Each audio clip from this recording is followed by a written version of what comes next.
Today I have come to Eyam, a small village in Derbyshire which gained historical significance due to its selfless and courageous response to the bubonic plague of 1665. When the plague reached Eyam, believed to have been brought by fleas on a shipment of cloth, the villagers, led by their rector William Mompesson and his predecessor Thomas Stanley, made a remarkable decision.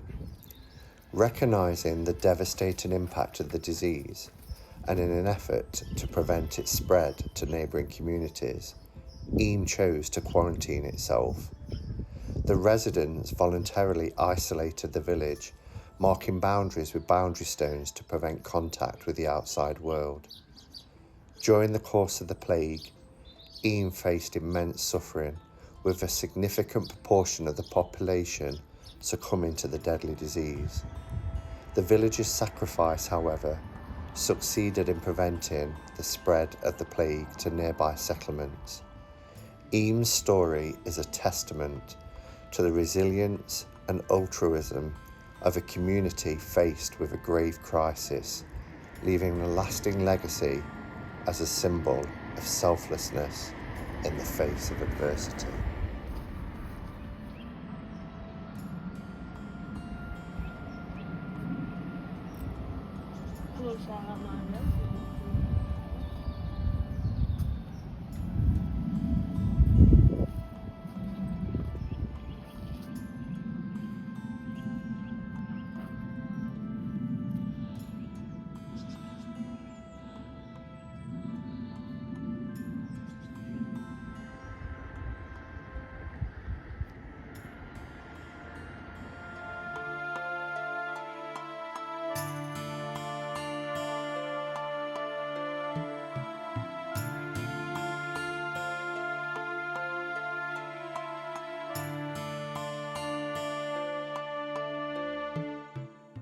Plague Cottage stands as a poignant reminder of the villagers' sacrifice during the plague of 1665.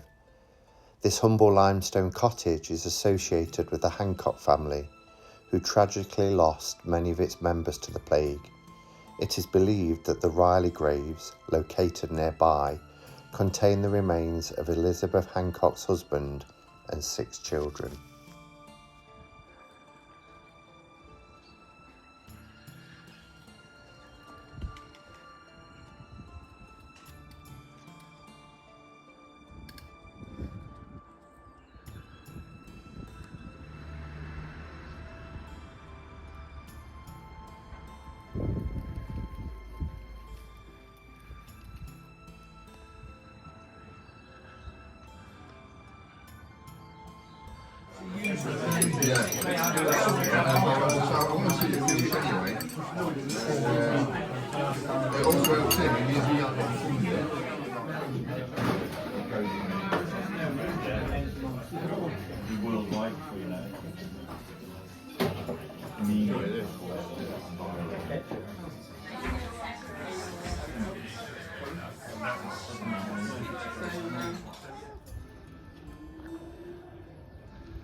So we're going to go and find the Riley graves, which is up this path here. Mrs. Elizabeth Hancock buried her husband and 6 children, victims of the plague, between the 3rd and the 10th of August 1666.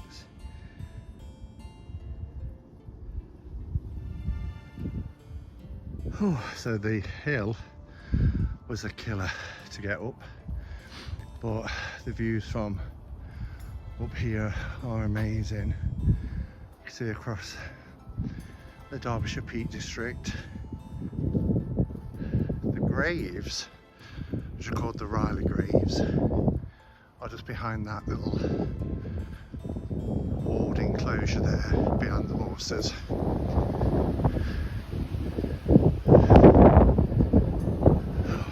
Lovely, lovely wind. It's quite a warm day for January, late January.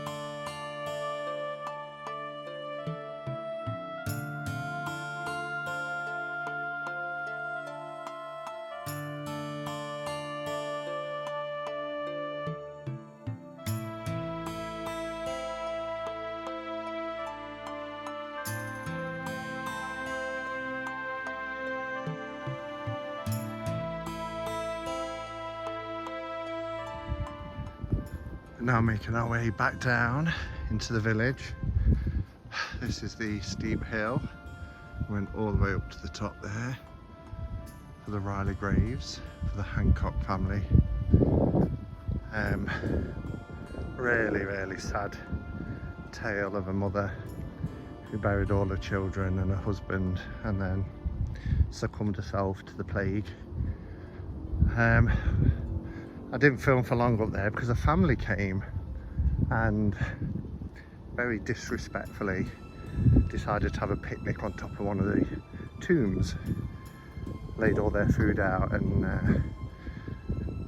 yeah, just didn't sit right with me. Particularly as there's a sign outside saying please be respectful when in this area.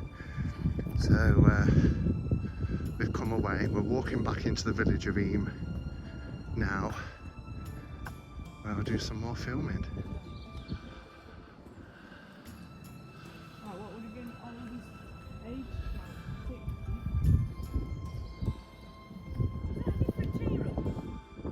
The Eyam boundary stones not only marked the limits of the village's self-imposed quarantine during the plague, but also served as poignant sites for a unique form of assistance. In a remarkable display of compassion, money covered in vinegar was placed in the holes of the boundary stones by the villagers to purchase essential supplies from outsiders. This act allowed Eyam to sustain itself economically while maintaining the isolation necessary to prevent the spread of the bubonic plague. The boundary stones, with the funds hidden within, embody the resilience and ingenuity of the Eyam community in the face of adversity. They also symbolise the residents' sacrifice and commitment to protecting others, highlighting Eyam's remarkable resilience and sense of communal responsibility during one of the darkest periods in its history.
Eyam's drinking troughs, scattered throughout the village, hold historical significance as sources of communal resilience. During the plague, these troughs were used to provide fresh water to residents, ensuring essential hydration without the need for external contact. These simple structures stand as a silent witness to Eyam's determination to sustain its community while safeguarding against the devastating spread of the plague.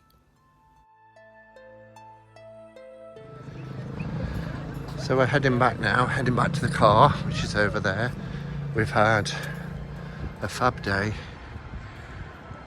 in Eyam in Derbyshire. Thank you for watching, everyone.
Mm-hmm.